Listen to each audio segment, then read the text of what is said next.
Rose Callahan was 68 years old when the lawyer slid the final envelope across the polished walnut table and her husband's children stopped pretending to look sorry.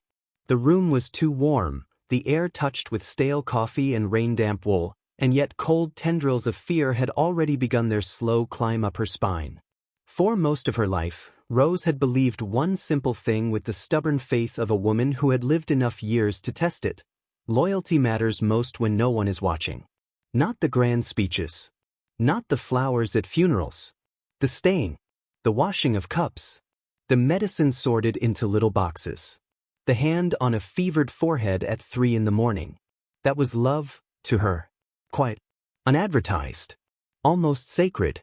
And now she sat in a leather chair that creaked every time she breathed, listening as the man she had cared for through 2 surgeries, 1 stroke scare, and the slow thinning of his final winter was reduced to clauses, signatures, and percentages, while Mark and Vivian, Thomas's son and daughter, polished in grief the way some silver looks polished only because it has been rubbed raw, waited to see what they would get and what would be left for her.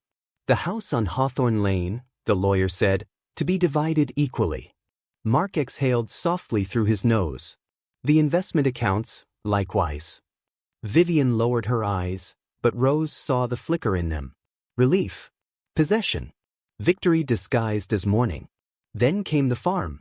Blackthorn Farm, the lawyer said, glancing at Rose over his glasses. Including all appurtenant structures as specified. Mark actually laughed once. Quietly. Not enough to be called rude. Just enough to wound. Vivian tilted her head with a small, practiced softness. Well, she said, at least it gives you somewhere peaceful to be, Rose. Somewhere peaceful. As if they were handing her a garden bench and not 60 neglected acres, a collapsing barn, a condemned house, and whatever debts clung to a place no one in this family had wanted for 30 years. Rose said nothing. She had become very good at saying nothing when people were counting on it. Then she looked down at the envelope the lawyer had passed to her. Her name was written on it in Thomas's hand. Not the shaky hand from the hospital. The older hand. From certain. Inside was a single brass key, cool and heavy in her palm, and a folded note with only 7 words. When the swallows return, go beneath them. Rose read it twice, then a 3rd time, while the room around her kept moving.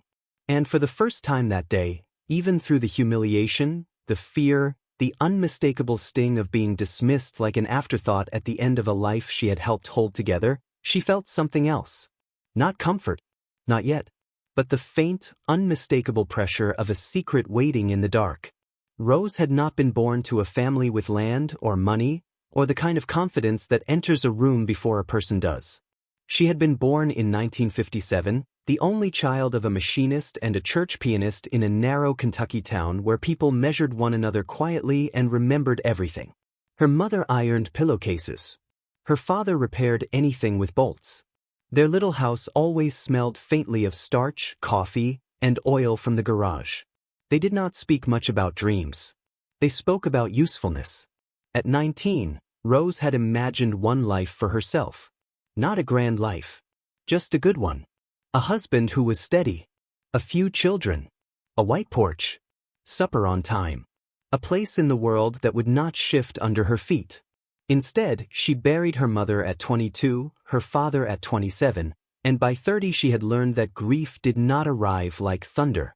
It came like weather. It settled in the curtains, in the grocery store aisle, in the sight of 2 coffee cups where only one was needed. By then she was working at First County Bank, wearing low heels and modest skirts, balancing ledgers all day and going home to a rented duplex that seemed to get quieter every year. She met Thomas Callahan when she was 34 and he was 48, at a church fundraiser where the coffee was weak and the pie crust was too thick. He was already known in town. Owner of Callahan Feed and Supply. Widower. Respectable. Too serious, people said, until he smiled. Then the whole weather of his face changed. He had 2 children. Mark was 21 then, all restless shoulders and easy resentment. Vivian was 19, beautiful in a careful way, already learning that charm could be sharpened into a blade if one held it correctly. Their mother, Claire, had been dead for 6 years when Rose came into Thomas's life, and that fact mattered more than anyone said aloud. There are absences in some families that do not soften with time. They harden. They become furniture. People move around them for years. Rose did not try to replace anyone. She knew better. She married Thomas 2 years later in a pale blue dress with pearl buttons and a small bouquet of white roses from the florist on Main Street. Mark attended because duty required it. Vivian attended because appearances required it. Neither called her mother. Rose never asked them to. She simply began doing what women like Rose had always done. She entered the shape of another household and started carrying its weight. She learned who took honey in tea and who did not. She remembered birthdays no one else remembered. She sat through Mark's angry silences after he dropped out of college the first time, and the second time, and the year he came home with too much drink in him and shame clinging to him like sweat. She drove Vivian to Nashville when her first engagement ended, and she was too proud to cry in front of her father. She typed Thomas's invoices when the store got busy. She kept the books through tax seasons that would have broken a lesser marriage. She nursed Thomas through pneumonia one bitter January when his fever climbed so high he whispered to his dead wife in the night. And Rose did what the truest kind of love does. She stayed. She wiped his face. She answered to no name at all. People in town began to depend on her before they even realized they had. If the church needed casserole trays, Rose brought them. If the school needed volunteers for the winter coat drive, Rose appeared with neatly sorted boxes and labels in blue ink.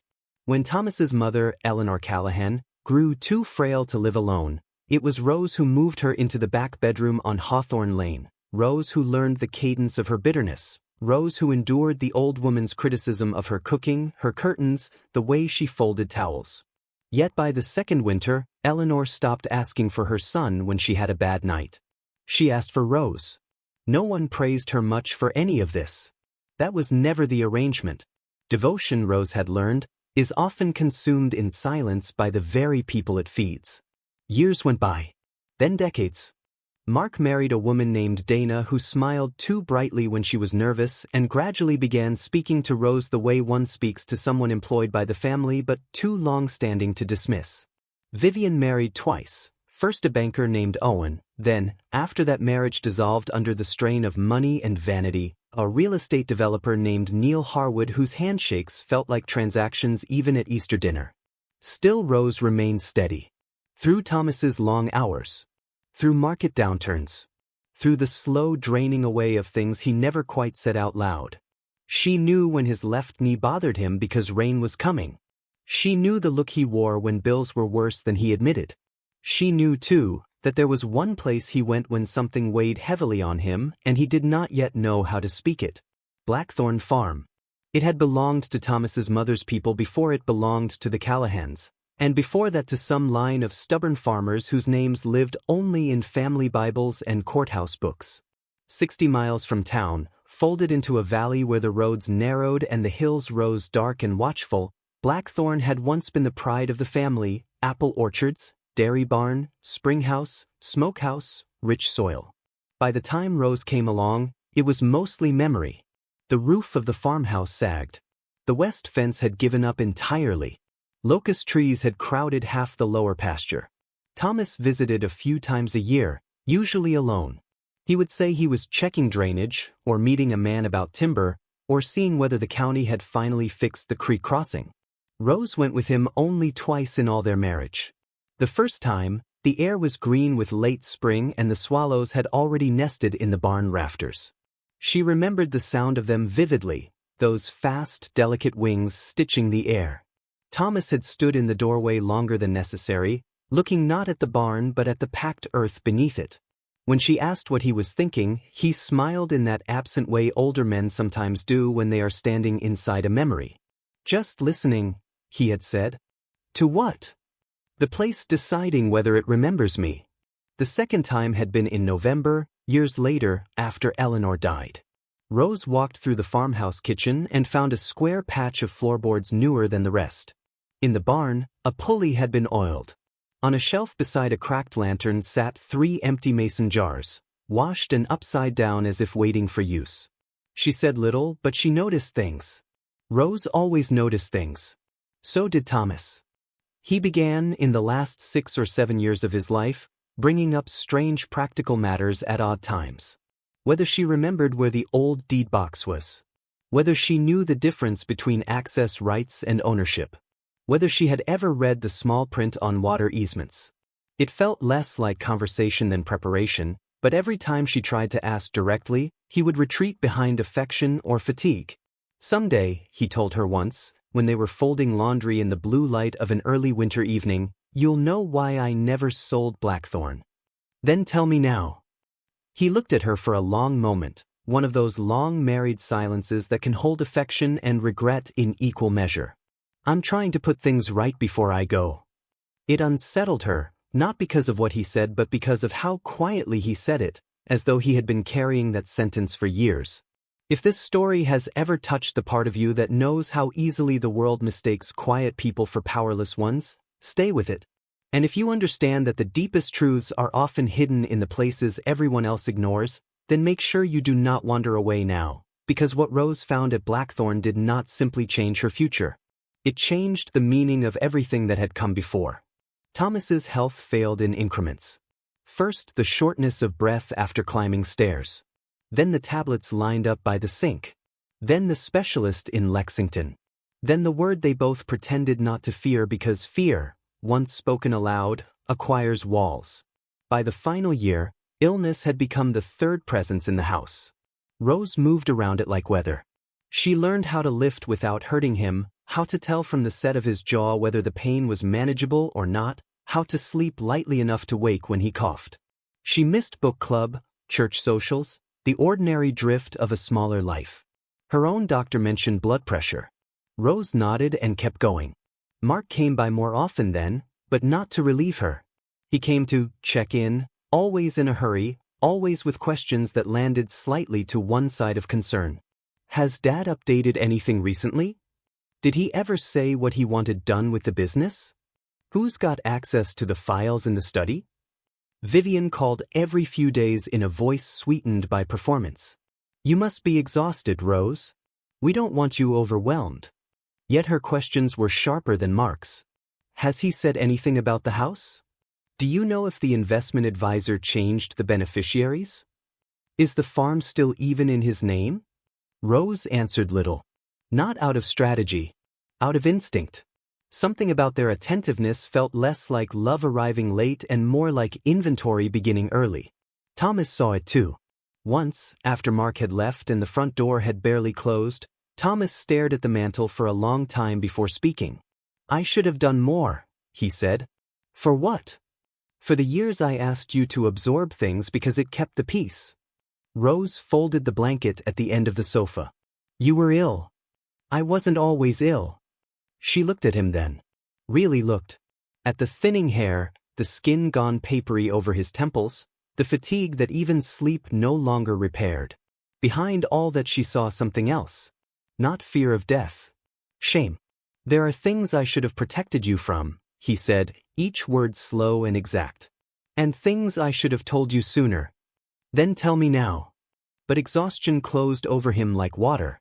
He reached for her hand instead and kissed her knuckles, a gesture so old-fashioned it might have felt theatrical in another man. In Thomas it felt like apology. He died on a Thursday just after dawn with rain ticking softly against the windows and Rose's hand beneath his. What followed did not feel like mourning. It felt like erasure done efficiently. Vivian took over the funeral arrangements within hours, speaking in low decisive tones about dignity and family tradition. Mark handled the business calls. Dana began collecting paperwork from the study before the casseroles had cooled.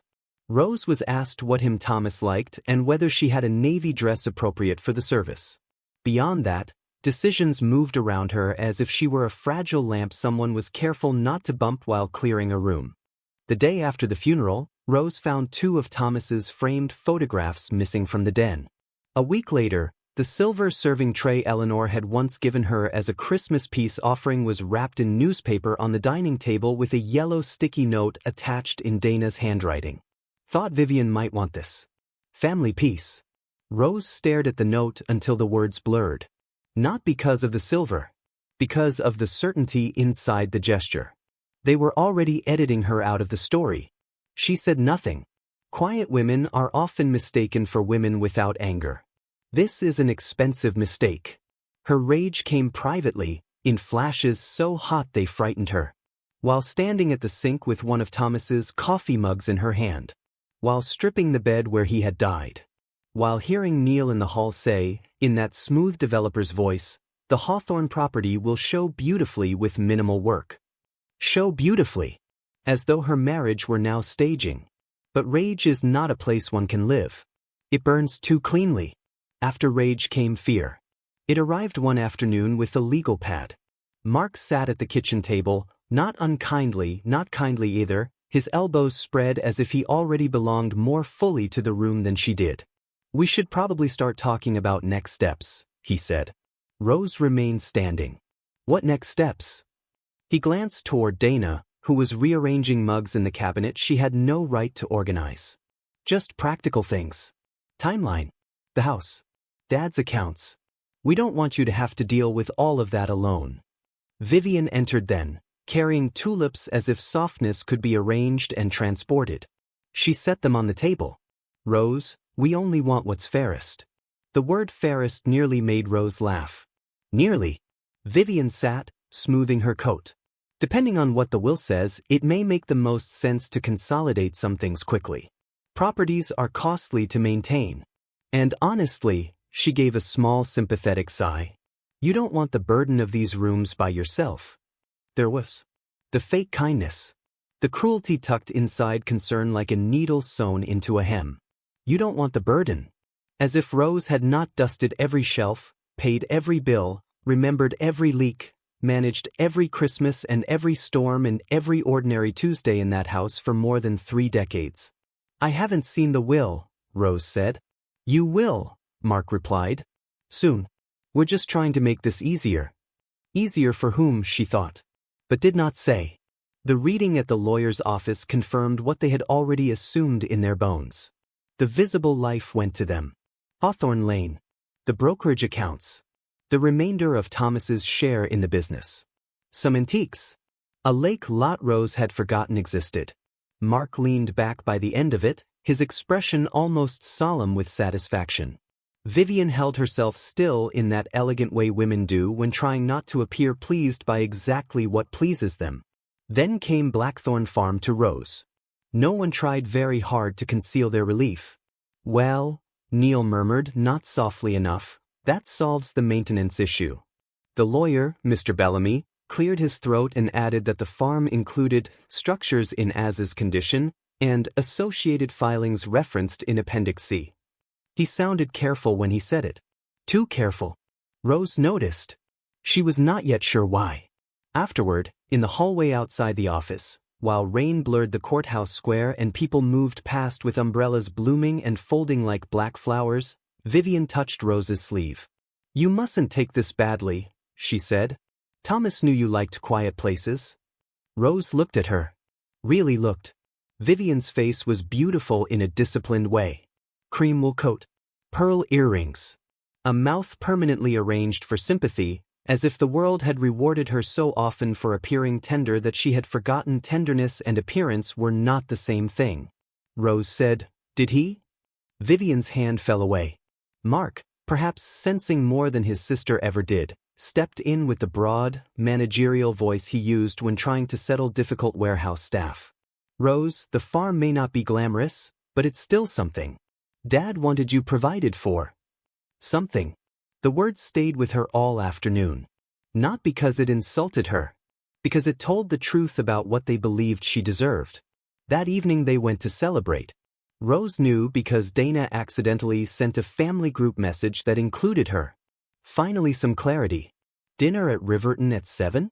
The message disappeared a moment later, then reappeared only in memory, which is where the cruelest things often stay. Rose did not go to Riverton.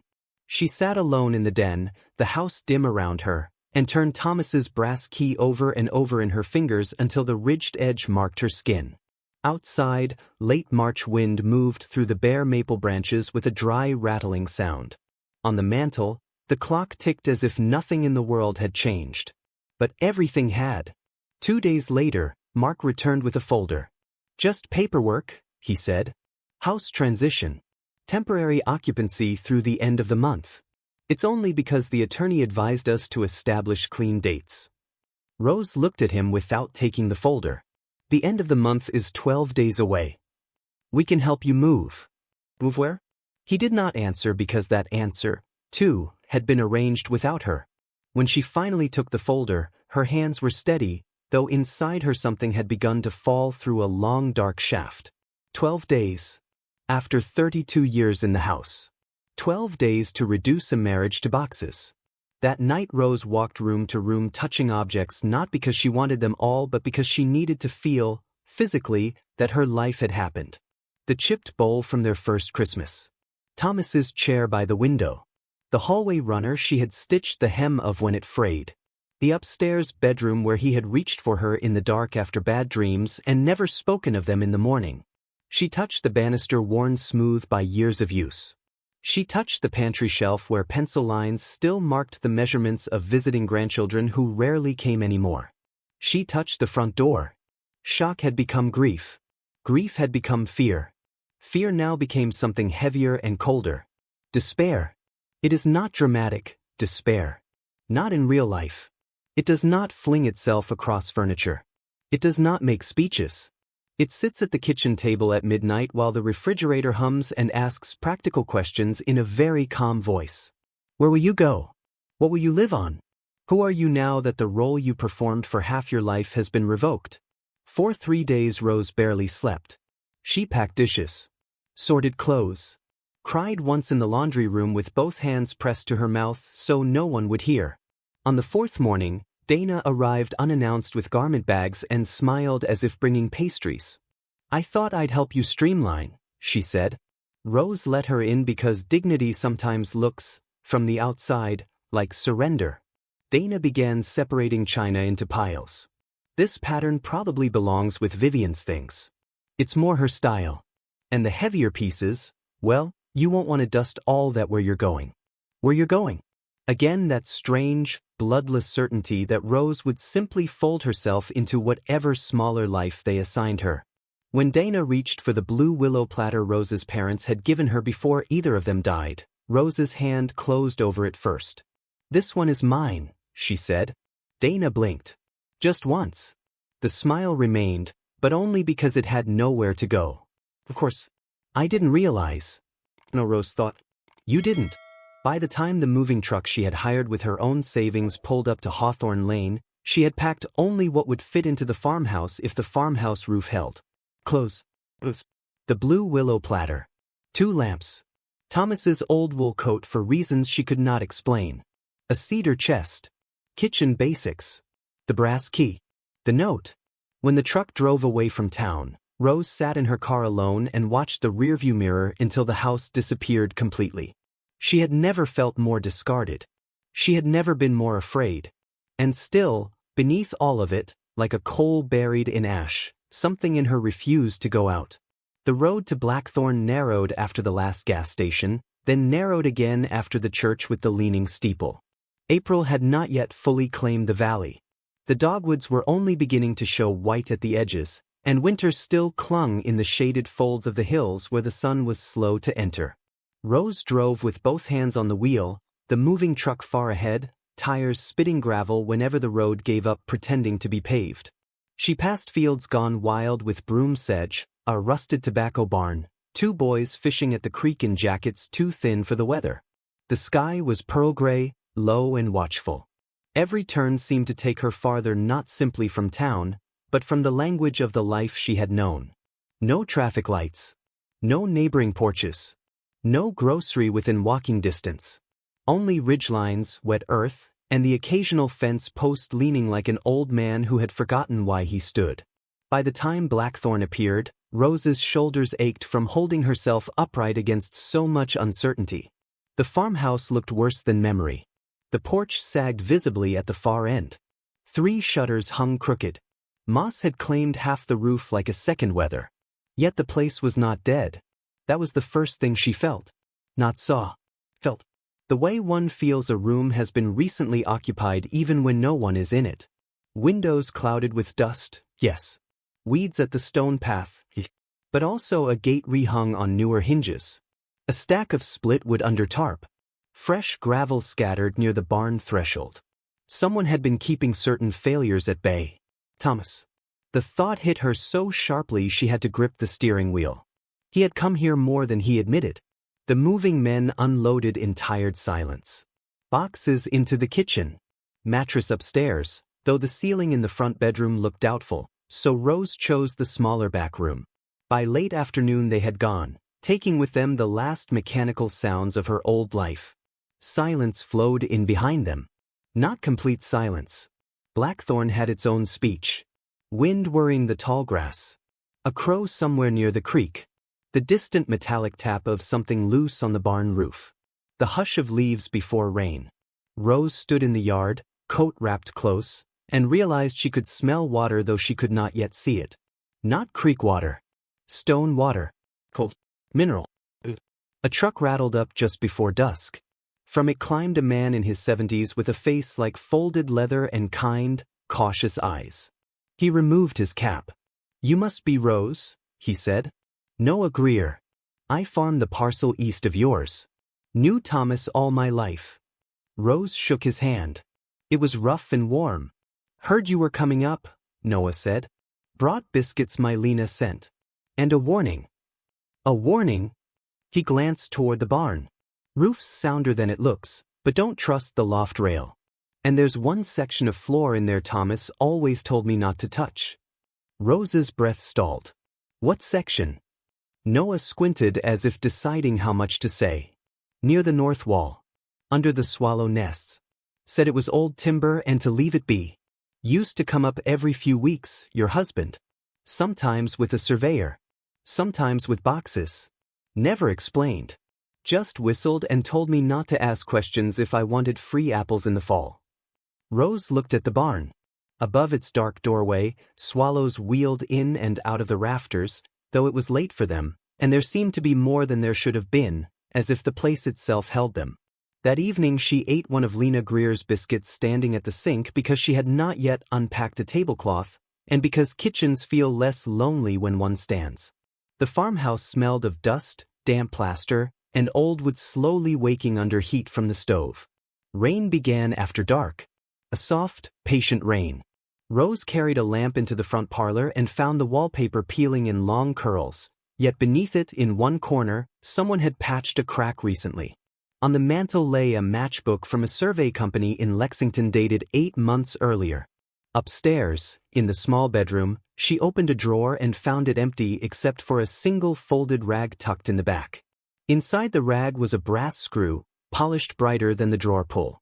None of it made sense separately. Together, it pressed against her nerves like the beginning of a song remembered but not yet heard. Sleep came in fragments. At dawn she woke to birdsong so bright and layered it seemed impossible for sorrow to survive in the same world. For one disorienting second she did not know where she was. Then the thin floral curtains, the cracked ceiling, the smell of old timber brought it back. She dressed, tied her gray hair at the nape of her neck, and stepped outside into washed light. The valley after rain looked gentled. Grass jeweled with water. Hills lifting steam. The barn boards dark as coffee. And there, near the stone wall, an apple tree. Ancient, half hollow, yet stippled with blossom as though age had only driven it deeper into bloom. Rose walked slowly, boots sinking into soft ground. Near the barn, the smell of mineral water grew stronger. She paused at the threshold. Inside, dust motes turned in shafts of pale gold. Ropes hung neatly coiled. A lantern, not old but not new, sat on a nail. Someone had swept recently. Thomas, again. Thomas everywhere.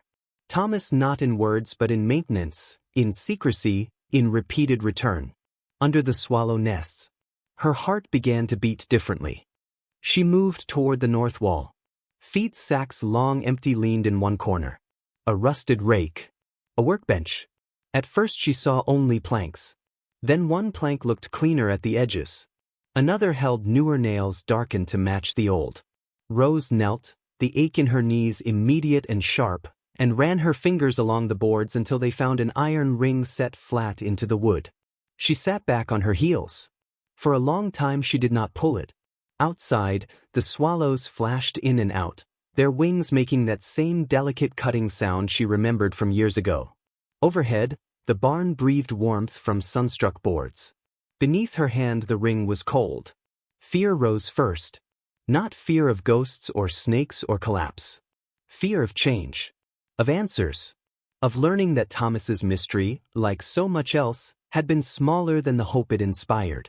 Then hope, small as a match. Then wonder. Rose drew one steadying breath and lifted. The section of floor came up with more ease than weight should have allowed, counterbalanced somehow below. A narrow stairway descended into darkness lined with stone. Cool air breathed up, carrying the unmistakable scent she had caught outdoors: spring water, limestone, iron, and something faintly sweet. Apples once stored. Or perhaps cider. Or memory itself. At the top of the stairs, fixed to the inner wall, hung a switch. Rose pressed it. Light blossomed below. Not harsh. Electric. Someone had wired the underground room. Her hand flew to her mouth. The chamber beneath the barn was larger than the barn above suggested, wider and longer, with a vaulted stone ceiling blackened slightly in places by old lantern soot. Shelves lined one wall. Crates the other. At the far end, water moved in a narrow channel cut through rock, so clear it looked like glass carrying light. The floor was flagstone. The air was cold enough to tighten her skin. It felt less like a cellar than a hidden chapel built in devotion to practicality. Rose descended slowly, one hand trailing the wall. On the nearest shelf stood rows of mason jars, empty but spotless, and behind them notebooks tied with twine. On a table in the center of the room lay a cedar box. Beside it, a stack of folders, a surveyor's tube, and an old enamel tray bearing 2 keys, a fountain pen, and an envelope. Her name was on that envelope too. This time her hands shook. She sat on a stool someone had placed by the table as if anticipating exactly this moment, and broke the seal. My Rose, if you are reading this, then 2 things have happened. First, I failed you by dying before I could put this into your hands myself. Second, you did exactly what I prayed you would do. You came here. You looked. You trusted that there was more. I am sorry for every year I asked you to endure what I should have corrected. I told myself I was keeping peace. The truth is I was delaying courage. There is a difference, and you paid for it. Rose stopped there because her vision blurred. She set the letter down, pressed her fingers hard against her eyes, and waited until the cold in the room steadied her enough to continue. I know what Mark and Vivian think matters. I know what they would reach for first in any room. They are not monsters, only people made careless by being too often protected from consequence. I love them. I also knew them. So I arranged what I could arrange in the only way they would never understand until it was too late. Blackthorn was never the burden they believed it to be. Below this note you will find the original Greaves survey from 1938, the corrected boundaries from 2016, the water rights assignment from my mother's family, and the trust packet for the Blackthorn Stewardship Trust. Read them in that order. Then call Miriam Sloan at the number inside the green file. She has been waiting for your call for 3 years. Everything here is yours, Rose. Not because you were owed charity. Because you are the only one I trusted to understand what it was. Forgive me for the years it took me to say that plainly. Under that, in smaller script. P.S. The swallows come back to the same place every year. Not because the place is easy. Because it is theirs. Rose let out a sound then. Not quite a sob, not quite a laugh, but something from the center of a woman who has been standing in cold water too long and suddenly feels the first true warmth.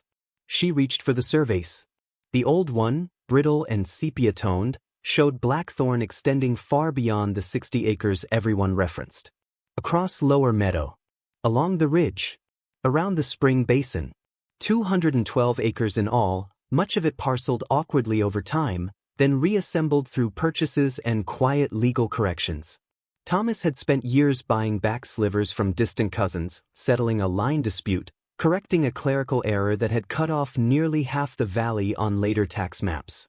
The corrected survey, recent and precise, placed all of it under the Blackthorn name again. Rose stared at the acreage and felt the ground of the past shift. No one wanted the farm because no one had ever really known what it was. She opened the water rights assignment next.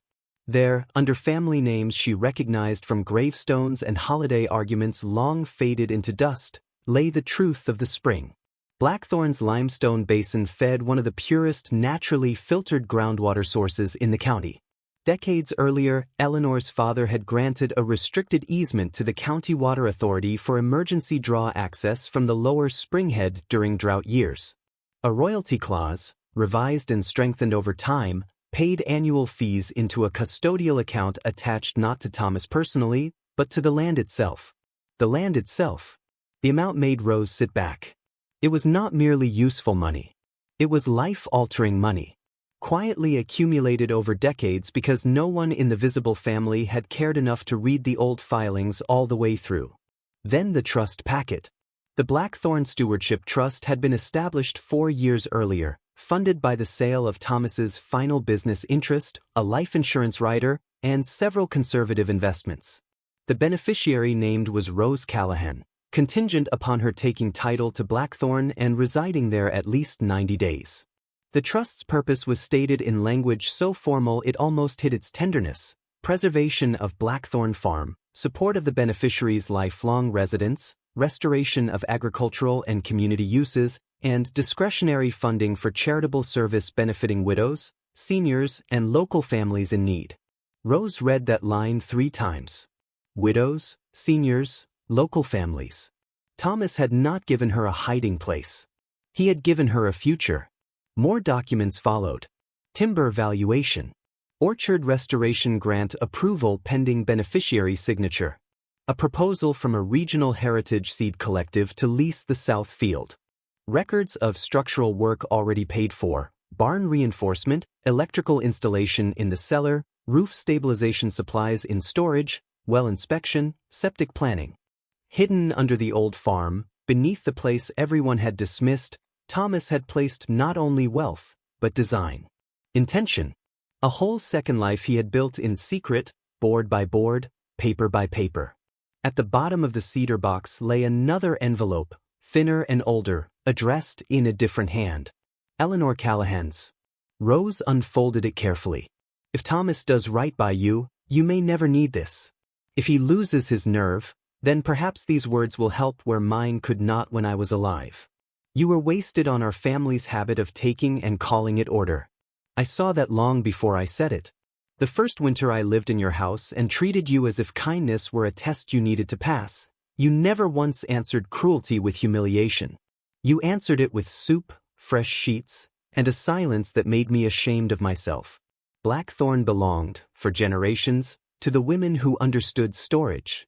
Not just of food, of strength, of paper, of truths men found inconvenient until a bad year forced them underground to retrieve them.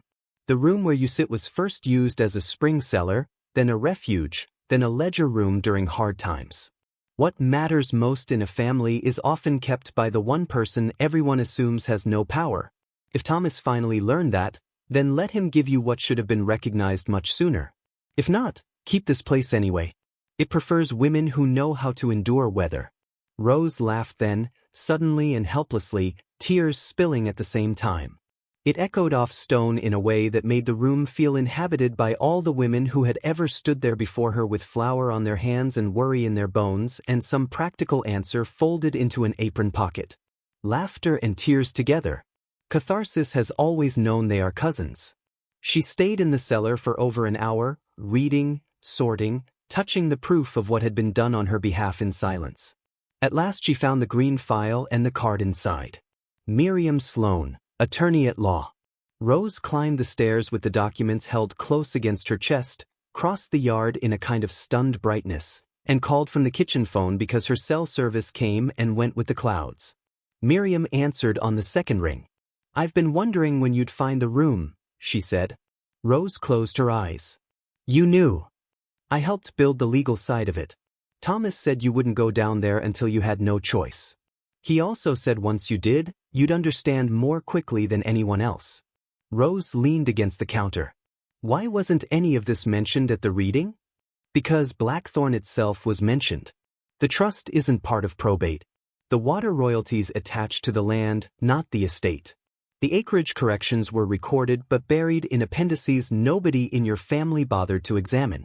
Thomas expected exactly the response he got. The visible assets were what they wanted. He let them want them. Rose thought of Mark's exhale. Vivian's softened smile. Neil's little comment in the hallway. Hunger has a way of blinding itself. Miriam continued, there is one more protection you should know about. The house, accounts, and business residue they inherited carry maintenance obligations, tax exposure, and debt service Thomas chose not to offset. Perfectly legal. Perfectly disclosed. If they challenge Blackthorn, the no-contest language in the will risks what they've already accepted, and because the trust sits outside the estate, they would be spending money to lose. Thomas was very clear. He did not want you negotiating from weakness one day longer than necessary. For several seconds Rose could not speak. Not weakness. No one had said those words to her in years, though she had lived inside them daily. What do I do now? She asked. Miriam's voice gentled. First breathe. Then sign the residency acknowledgement I'll bring tomorrow. Then decide what kind of life you want up there. After the call ended, Rose stood in the kitchen listening to the farmhouse around her. A drip somewhere in the back hall. Wind brushing the eaves. The old refrigerator humming. Everything ordinary. Everything altered. Outside the window, the barn stood in mild afternoon light, swallows cutting across the open doorway like quick black stitches mending the torn edge of a life. Word spread strangely in small communities. Not always fast, but thoroughly. Within 10 days, a survey truck had visited Blackthorn. Then a water authority representative. Then a contractor assessing porch stabilization. Noah Greer brought over fence posts and said nothing until Rose asked the right questions. Lena arrived with a pie and 6 tomato seedlings. A young man named Isaac from the Seed Collective came to walk the south field and spoke of heritage beans as if they were literature. A retired teacher in town told Rose she remembered Eleanor mentioning the cold room under the barn once in 1989, then pretending she had said nothing. Pieces that had floated loose for decades began settling into pattern. So did reactions from the family. The first call came from Vivian. Her voice was airy with effort. Rose, I've been hearing the most confusing things. Some kind of grant? Survey activity? Neil says there may be interest from a conservation buyer. I just don't want you taken advantage of. Rose looked out at the ridge while Vivian spoke. Light moved over it in long silver bands. I appreciate your concern. There was a small pause. Vivian disliked when politeness gave her nothing to grip. We are family. Rose nearly answered that family had seemed a narrower word 3 weeks ago. Instead she said, I'll keep that in mind. The second call came from Mark and dispensed with elegance more quickly. Did Dad hide assets in that farm? Rose set down her teacup. Hide is an interesting word. Rose. No, Mark. Your father preserved what mattered in the one place none of you cared to examine. His breath roughened. That property was represented as a liability. It was represented exactly as written. You simply heard what suited you. Silence. Then, unexpectedly, a note of something beneath anger. Not only greed. The hurt of a son realizing his father had measured him accurately and planned around that measurement. He should have trusted us enough to explain, Mark said. Rose's gaze moved to Thomas's wool coat hanging by the back door. Perhaps he trusted you exactly as much as your behavior taught him to. Mark hung up. 2 days later they arrived in person. Vivian stepped out first, immaculate in cream slacks utterly unsuited to country mud. Neil followed, jaw set. Mark came in his own truck, Dana beside him, mouth thin with contained offense. They did not call ahead. Entitled people often mistake access for affection. Rose saw them from the porch and did not hurry. She finished watering the seedlings Noah had helped her plant in old galvanized tubs. She set down the can. She wiped her hands on a towel. Only then did she walk to the porch steps. The air smelled of grass warming in sun. Somewhere beyond the orchard, a chainsaw buzzed where a storm-felled limb was being cut.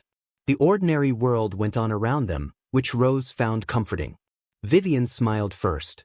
We thought it would be nice to talk face to face. Would you like tea?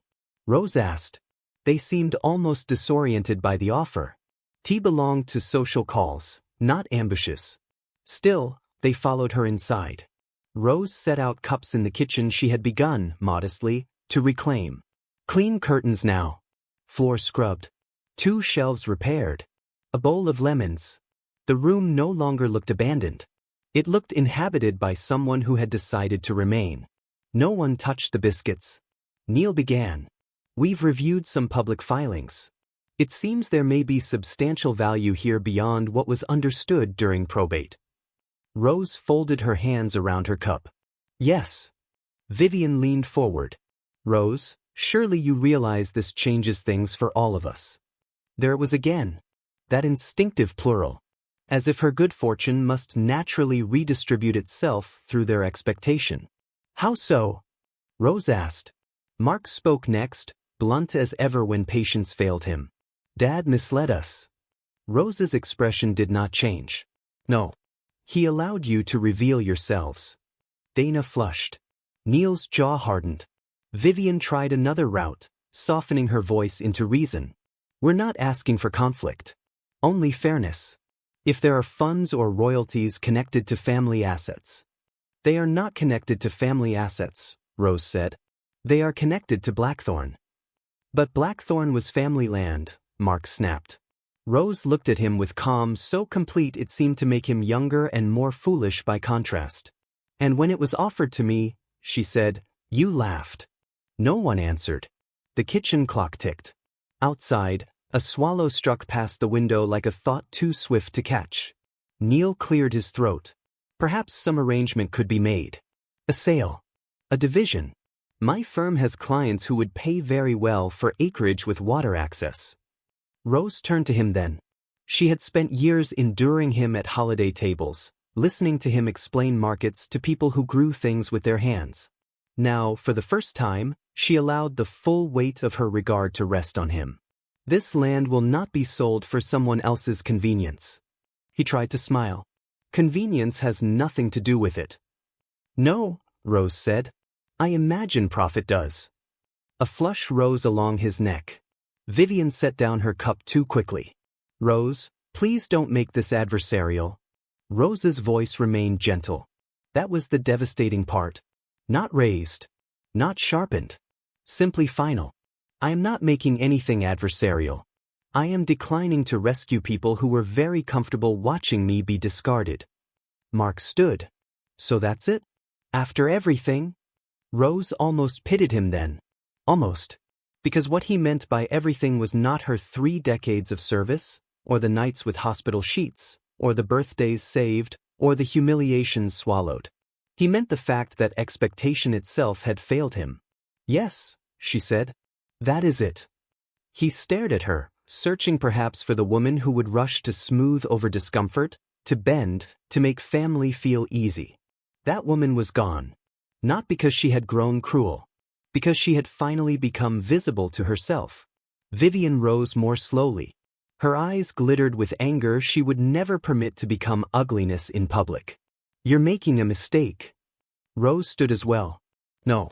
I made mistakes for many years. This is simply the first time I have stopped. They left in stages. Chairs pushed back, polite goodbyes half-formed and abandoned, car doors shutting harder than necessary.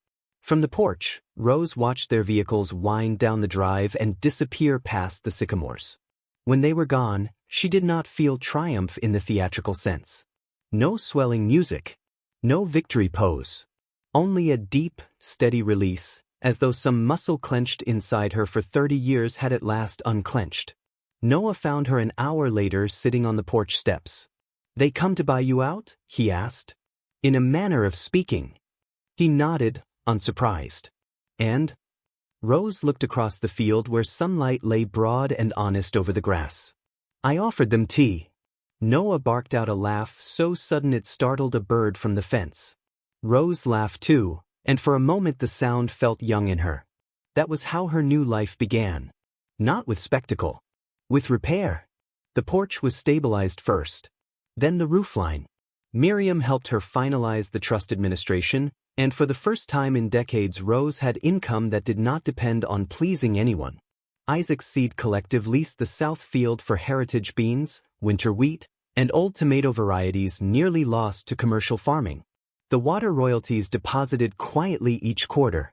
An orchard specialist pruned the oldest apple trees and declared half of them savable. Rose spent mornings in work gloves and afternoons at the kitchen table reading Eleanor's notebooks. The notebooks were full of recipes, planting records, births, deaths, remedies for cough, remarks about neighbors, weather notes, and the kind of practical female history rarely framed on walls because it is too often mistaken for smallness. Rose read entries from women long gone who had measured drought, held households together during influenza, bartered eggs for shoe leather, and hidden money in flour sacks when husbands drank too much or banks failed. Blackthorn had not merely been a farm. It had been a repository of endurance. The realization changed her plans.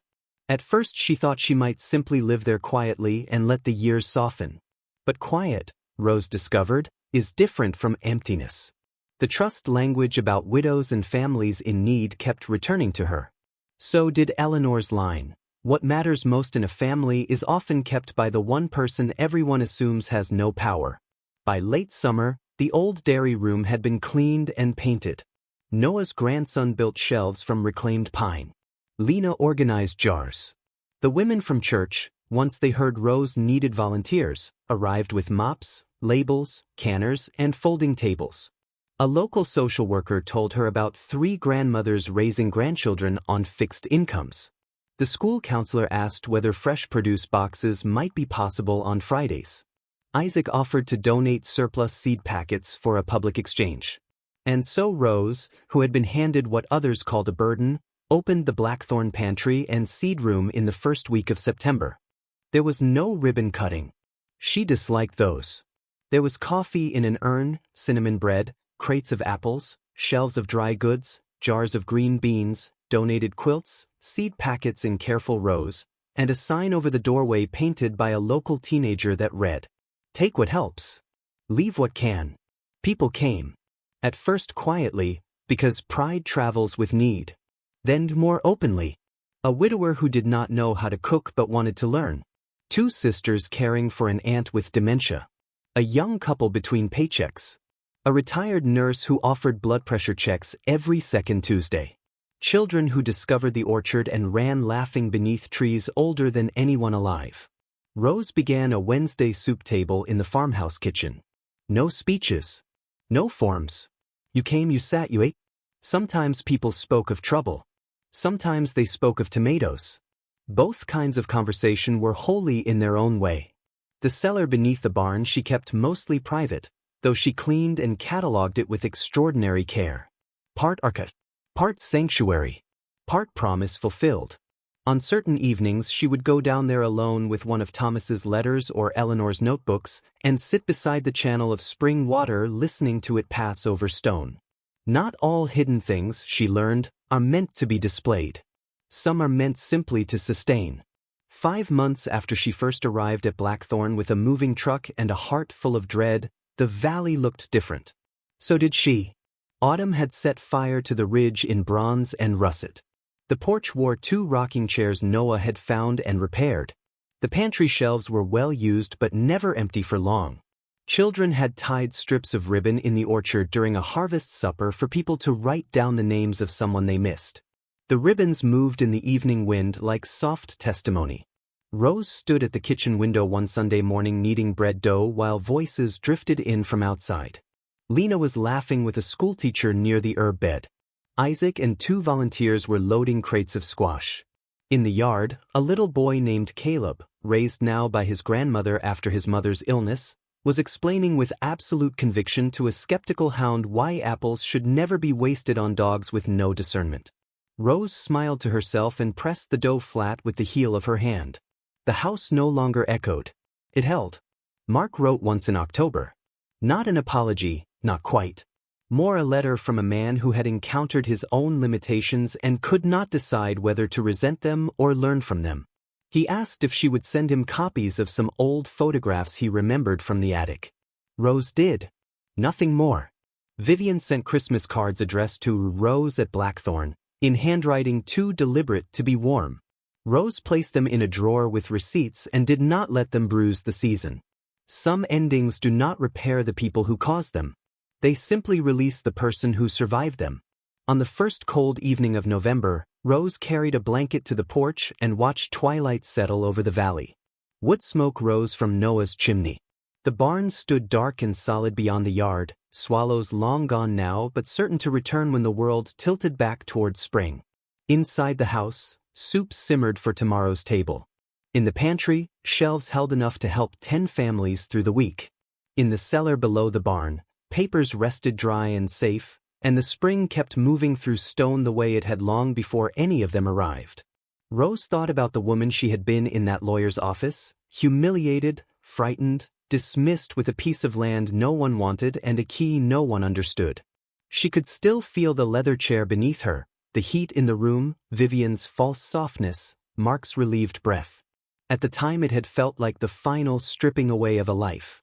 She understood now that it had been something else. A crossing.